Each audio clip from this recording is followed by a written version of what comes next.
தான் நாட்டு கொத்தமல்லியை வச்சு ஒரு நல்ல தொக்கு. இந்த கொத்தமல்லியை நல்லா க்ளீன் பண்ணி வச்சுட்டேன். வாசனைக்காக கொஞ்சமாக கருவேப்பிலை, புளிப்புக்காக லைட்டாக புளி, காஷ்மீரி சில்லி ப்ளஸ் சாதாரண வரமிளகா, வெந்தயம், கொஞ்சம் கடுகு, ஒரு ஸ்பூன் எண்ணெய் ஊற்றி வெந்தயத்தை வறுத்து கடுகையும் வறுத்துக்கணும். வறுத்துக்கிட்டு இந்த அள்ளி வச்சுக்கோல வரமிளகா இதையும் போட்டு நல்லா வதக்கிக்கணும்.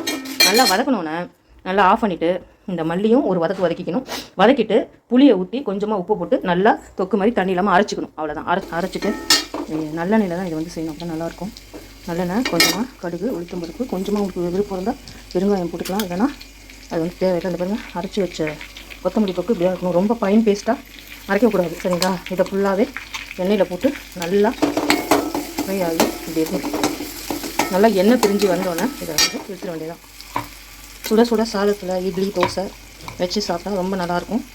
இதே மாதிரி நீங்கள் வந்து செஞ்சு பார்க்கணும். எண்ணெய் பிரிஞ்சு வந்தோடனே இந்த கொத்தமல்லி தொக்கை ஆஃப் பண்ண வேண்டியதான். ஓகேவா? நன்றிங்க.